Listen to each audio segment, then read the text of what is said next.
Hola, ¿qué tal? Bienvenidos. Vamos a ver la clase número 4 de programación de microcontroladores de manera teórica. Recuerden que estas son clases solamente teóricas y que nos sirven para entender cómo programar.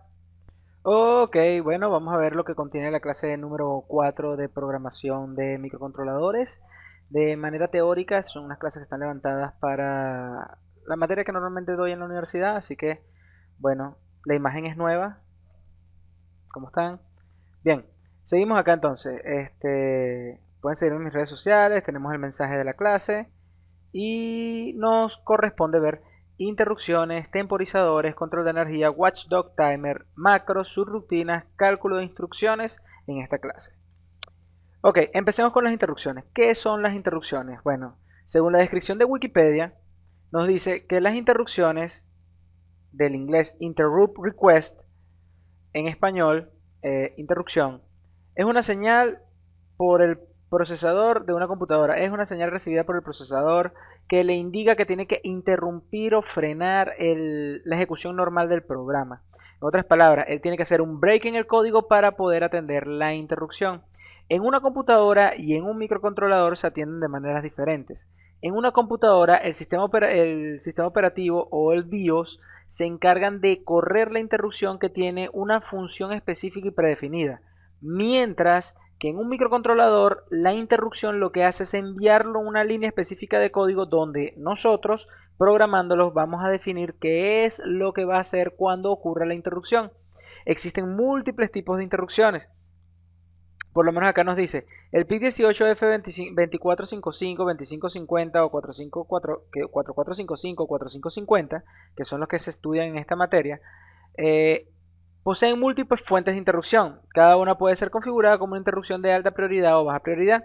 Y las interrupciones de alta prioridad nos enviarán al vector 00008H, o sea, 8 en hexadecimal, y al vector 018 en hexadecimal. Las de alta prioridad al 8 y las de baja prioridad al 18. En el caso de los PIC de la serie 18. Si fuesen PIC de la serie 16, esos lugares cambian, tendrías que revisar el datasheet para poder estudiarlo. Y si fuesen PIC de la serie 12, también cambiaría, igual de la serie 24. Así que no olvides revisar el datasheet de cada uno de esos componentes para ver en qué lugar se encuentra el vector de interrupciones. Bien, continuando, existen ciertos registros asociados a las interrupciones. En este caso tenemos 10 registros asociados donde nos aparece la página del PDF donde podemos encontrar la información sobre el registro. El registro RCON, el INCON, el INCON2, el INCON3, el PIR1, el PIR2, o sea, el PIR1, el PIR2, el PIE1, el PIE2, el IPR1 y el IPR2. Cada uno de ellos tiene aquí su dirección en el PDF del microcontrolador que vas a encontrar en la descripción del video. Bien, es válido resaltar que no importa en qué lenguaje de programación se esté trabajando, ya sea en alto o bajo nivel, indistintamente, la configuración y el uso de las interrupciones siempre estará muy asociado a utilizar la programación de bajo nivel, o sea, programación en Assembly. Quiere decir que aunque estés programando en C o estés programando en Basic, indistintamente en que estés programando, normalmente vas a tener que tener conocimiento de programación en Assembly para poder utilizar correctamente las interrupciones. Bien, continuamos. Aquí nos dice entonces que el vector de interrupción, este es uno de los que nos interesa, el incon, este es el interruptor de control de interrupciones, o sea, el registro de control de interrupciones. Es el más importante de todos, por así decirlo, porque es el que enciende las interrupciones. O sea, él aquí tiene la interrupción global, tiene la interrupción de alta prioridad o de baja prioridad, o sea, la interrupción de alta prioridad para activarla y desactivarla, las interrupciones globales para activarla y desactivarla. Sin embargo, para que las interrupciones de alta prioridad funcionen, se tiene que configurar las interrupciones puntuales, ya sea el timer, ya sea el convertidor analógico digital o cualquier otro módulo del PIC, como de alta prioridad o de baja prioridad. De todas maneras, aquí nos dice que cuando el EPEN está en cero, esto se encarga de desenmascarar las interrupciones de los periféricos, pero cuando está en 1, esto activa las interrupciones de baja prioridad. Entonces, por eso es que existen dos comportamientos: cuando están configuradas ambas interrupciones, alta prioridad y baja prioridad, y cuando están configuradas las interrupciones solo a alta prioridad. Bien, tenemos el timer 0 o el timer 0 overflow interruption enable bit. Esto activa la interrupción de desbordamiento del timer 0. Tenemos el int 0IE, que es el ITO external interruption enable bit. Ok, este ITO lo que quiere decir es que activa la interrupción del puerto RB0. Por eso es que no es INTO, es INT0, y está relacionado con la interrupción de más alta prioridad que normalmente tiene el microcontrolador, que es la interrupción del RB0 o del puerto B0. Es como lo que uno diría la interrupción externa especial. Bien, por otro lado, tenemos acá el RBIE, que es las interrupciones del puerto B. Normalmente esta interrupción está asociada solo a la parte alta del puerto B. Si se activa lo que sería el bit 1, el bit 2 y el bit 3 del puerto B, no genera interrupciones, más el bit 0 tiene una interrupción propia para él, y el bit 4, el bit 5 y el bit 6 y el bit 7 del puerto B generan interrupciones, pero una única interrupción para cualquiera de los cambios de ellos. Bien, tenemos acá el RBIE, que es el que acabamos de leer, ¿ok? Tenemos el TMR0IF, que es el Timer 0 Overflow Interruption Flag. Okay, entiéndase aquí algo. Si nosotros tenemos para activar una, dos, tres interrupciones principales que estamos activando acá en este registro, ¿verdad? Más las interrupciones generales como tal. Tenemos tres interrupciones principales y tenemos tres banderas. Quiere decir que podemos detectar hasta 4 tipos de interrupciones: que se activen las interrupciones cuando son cualquiera de las tres, o que se active la interrupción y que ninguna de las tres banderas haya disparado. Quiere decir que la interrupción proviene de otra fuente que no es ni el timer 0, ni el external interruption flag, ni el puerto B change interruption flag. Bien, entonces grábese: tres interrupciones posibles o tres banderas para medir las interrupciones, para obtener qué interrupción fue la que ocurrió, y una cuarta interrupción, que es cuando ninguna de las banderas está disparada. Lo digo así porque normalmente mis estudiantes en laboratorio esa pregunta los desorienta. Bien, continuamos acá entonces. El PE o Peripheral Interruption Enable Register es un registro que nos permite activar la interrupción del parallel streaming, la interrupción del análogo digital converter, de la EUR o lo que es el puerto serial, tanto del receptor como el del transmisor, del master synchronous serial port, o del capture, compare and PWM port. O sea, permite activar las interrupciones de los periféricos, la primera lista de interrupciones de los periféricos, y también las interrupciones del timer 2 y el timer 1. Por otro lado, tenemos acá el IPR1 o Peripheral Interruption Priority Register. En otras palabras, prioridad de las interrupciones periféricas. Aquí es donde nosotros definimos si las interrupciones serán de alta prioridad o de baja prioridad, y está casado con el registro anterior. Por eso tenemos tanto el streaming parallel como el ADCON, como la UART, como el Master Synchronous Serial Port, el CCP1, el Timer 2 y el Timer 1 dentro de sus configuraciones. De la misma manera tenemos por acá en el Peripheral Interruption Request Flag, nos dice que aparece las distintas banderas. Para ver, aquí aparece las banderas de escritura y lectura de los bits. Dice que estas banderas tienen que ser limpiadas por software, por eso es que se pueden leer y escribir. Sin embargo, por acá hay otro como lo es el RCIF, que es cuando se recibe un objeto por interrupción, ¿sí? Como les estaba diciendo, el RCIF es una interrupción de recepción en la UART, y eso se activa automáticamente sin necesidad de limpiarla por software. Ella se activa cada vez que el software recibe. Ok. Tenemos por acá para ver las otras interrupciones que están casadas con el registro anterior. Bien. Temporizadores. Los temporizadores, básicamente todo lo que sea un temporizador o minutero en un dispositivo con una frecuencia programable que puede medir el tiempo. La primera generación fueron los relojes de arena, eso es más historia, tal, eso es de Wikipedia, ok. Tenemos después acá más adelante que en la computación y en sistemas empotrados, el temporizador programable de intervalos o PIT es un contador que dispara una interrupción cuando alcanza la cuenta programada. Esto ya se parece más a lo que nosotros utilizamos. Bien, los registros asociados en este caso al timer 0 aparecen acá en esta figura y nos dice que el timer 0 tiene tanto la parte baja como la parte alta de sus registros de valor. Tiene el intcon y el incon 2 como asociados para activar sus interrupciones, ya porque tienes que activar la interrupción general, la periférica y la interrupción del timer 0 y la bandera del timer 0. Y también se utiliza el intcon 2 porque tienes el timer 0 o IP. Ahorita no recuerdo qué es lo que hace esto, pero está algo relacionado con... Ya les digo. Ok, bueno, ya el timer 0 interruption IP, TMR 0 IP es simplemente la prioridad del timer 0, si será de alta prioridad o si será de baja prioridad.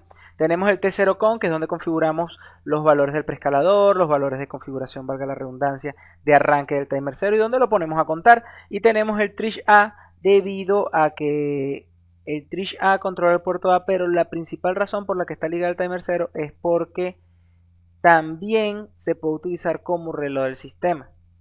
O se puede colocar a que obtenga su reloj del puerto externo por el puerto A. Por eso es que también el puerto Trish A está asociado al timer 0. Bien, continuamos.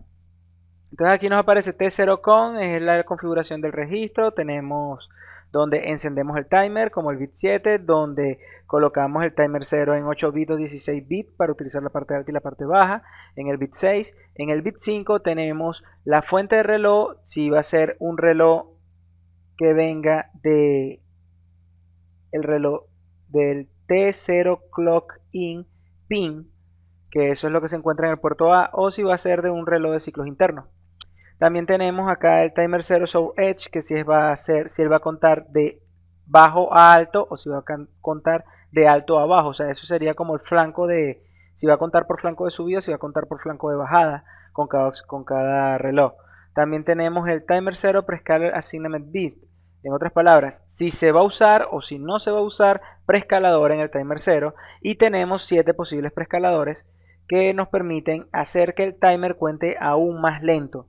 Sería como agregarle una variable de 256 bits máximo para multiplicar el valor de retardo del timer 0.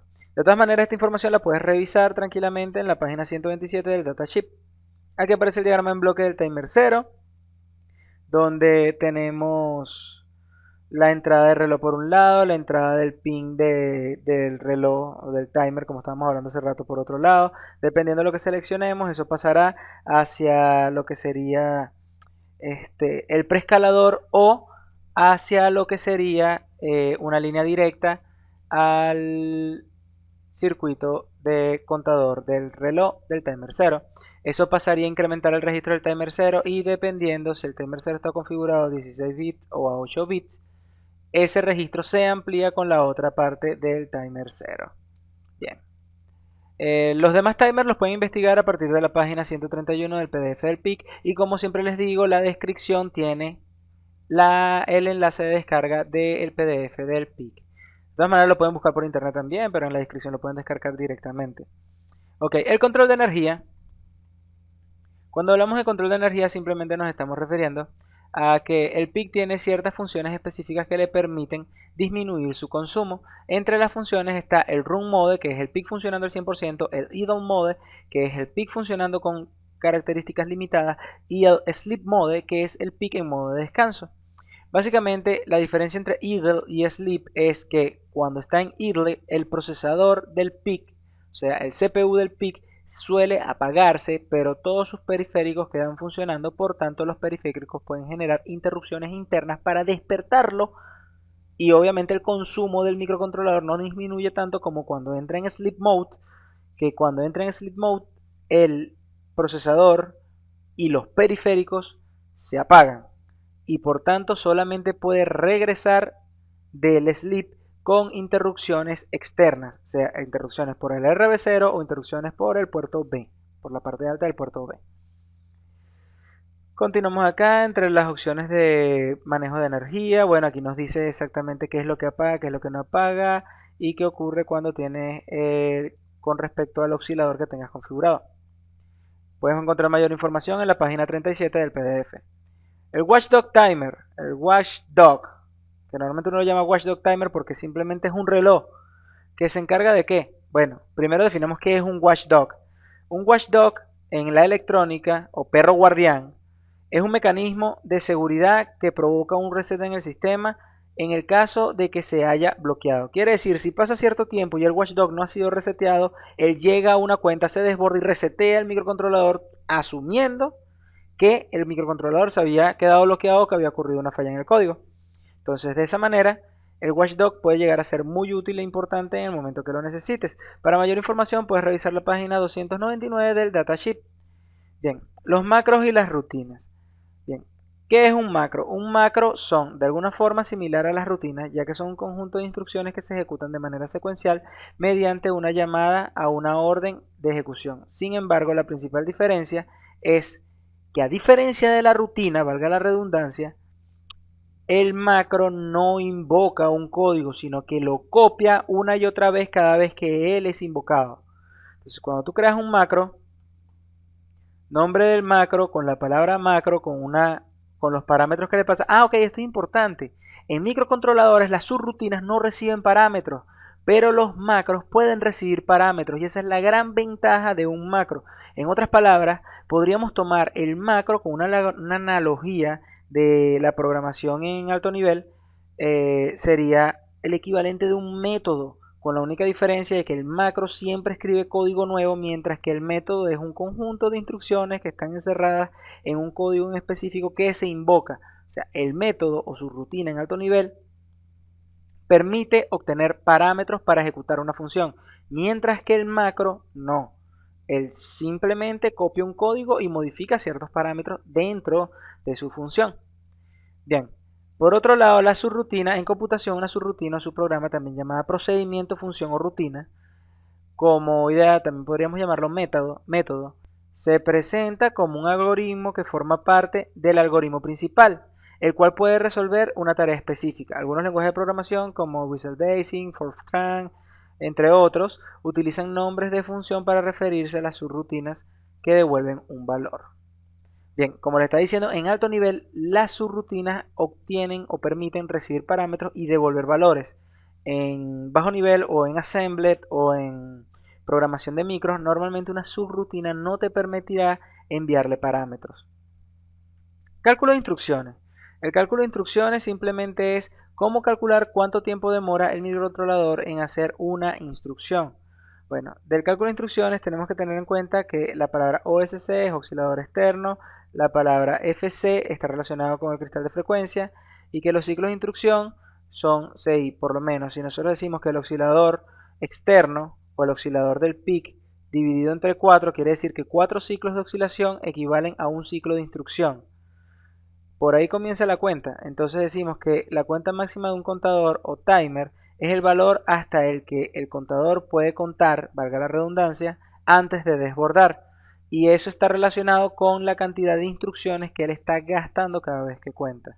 De todas maneras, acá aparece una descripción específica de cómo funciona el cálculo de las instrucciones para programar ya sea el preescalador del timer o para calcular la cantidad de ciclos de instrucción que gasta o el tiempo que tarda en ocurrir un ciclo de instrucción para generar retardos por instrucciones vacías. De todas maneras, aquí aparece, veamos la explicación. Dice, si el ciclo de instrucción es 20 MHz entre 4, entonces son 5 millones de instrucciones o 5 millones de ciclos de instrucción. Quiere decir que cada instrucción tarda alrededor de 200 nanosegundos. Entonces, el timer cuenta 1 cada 256 ciclos, suponiendo que el preescalador haya sido configurado a 256. Por tanto, 200 nanosegundos por 256 del preescalador por 256 del timer por 256 menos 27 veces el decremento de la variable, de una segunda variable que se está utilizando para disminuir el preescalador, nos permiten indicar cuánto tiempo tardará en desbordar el timer. Por tanto, 200 nanosegundos por 256 por 256 por 256 menos 27 es igual, ojo, este es por la variable, esto es retardo que ocurre por cada ciclo de instrucción, preescalador, valor del timer y una variable que decrementa a medida que el timer se incrementa. Claro, esto lo podríamos sustituir simplemente por la palabra de 16 bits en este caso, porque el PIC es un 18F4550, el que se trata de explicar en esta clase. Esta operación aproximadamente retardaría el funcionamiento del PIC en 3 segundos, con un error de aproximadamente 0,52%. Si quieres disminuir el error adicional, bueno, tendrías que compensar con algunos NOP después de la ejecución de la rutina de retardo. Sin embargo, aquí dice, ahora si decimos que el resultado anterior, 200 nanosegundos por 256 por TMR, es igual a 3 segundos, entonces decimos el resultado anterior menos 3 segundos dividido entre 256 por tanto, tal, nos dice cuánto es el valor que tenemos que guardar y siempre se coloca por exceso. Quiere decir, si estuviésemos calculando un timer, nosotros decimos el retardo por el valor del timer tiene que ser igual a 3 segundos, que es el retardo que quiero. Se despeja de ahí el valor del timer y se obtiene cuánto debe ser y siempre se aproxima por exceso. Nuestro retardo final será el valor multiplicado por el preescalador multiplicado por los bits del timer multiplicado por los 256 de la variable menos 27 porque la variable se va a ir incrementando para llegar al desborde, para desbordar al timer. Bien. De todas maneras, esto también se puede hacer con el timer de 16 bits y puedes utilizar tantas variables como necesites. Ok, más adelante viene lo que sería un ejemplo del hardware, el cual no voy a explicar acá porque, como les estaba diciendo, es simplemente una explicación teórica. Sin embargo, pueden descargar la clase en la descripción del video y poder observar cómo funciona el código, copiarlo, pegarlo y mandarlo a ejecutar dentro del ambiente de programación de MPLAB 10, ya que este código fue desarrollado para que funcione en MPLAB 10 y está programado en Assembly. Este es un código de ejemplo de programación en Assembly. Una parte fue desarrollada por algún estudiante mío y otra parte fue desarrollada por mí. Cualquier duda o pregunta, no dudes en preguntar, valga la redundancia. Ok, bueno, recuerda seguirme en mi canal de YouTube. Vamos a buscar aquí Vladimir Cusati con doble T. Aquí aparezco, este es mi canal de YouTube. Entramos, vamos a ver. Recuerda seguirme y leer la descripción del video. Acá vas a encontrar listas de reproducción, vas a encontrar distintos trabajos, salud financiera, cursos de programación en C, cursos de programación en Java, videos que me gustan, fibra óptica, entre otras cosas. Recuerda entrar a la descripción del video, ¿verdad? Donde encontrarás distintas herramientas como software para instalar, como encontrarás lo que son las prácticas escritas, lo que es mis clases de programación, encontrarás alguno que otro esquema en el caso de que estés viendo videos de hardware. Vas a encontrar múltiples informaciones o guías que te pueden ayudar y entre otras cosas. Revisa la descripción, dale me gusta al video. Sigue revisando, acá vas a encontrar mis redes sociales, Twitter, Instagram, Blogger o YouTube. Me puedes seguir como @cusatic con doble T y una C. Suscríbete al canal, comenta tus dudas, propon temas para futuros videos, dime qué te pareció el video. Haz clic en me gusta, sabemos que te gusta y si no te gusta, igualito dale me gusta y apoya una buena causa. Espero que hayas encontrado y aprendido lo que buscabas. No te quedes con la información y compártela porque esto es para todos. Chao.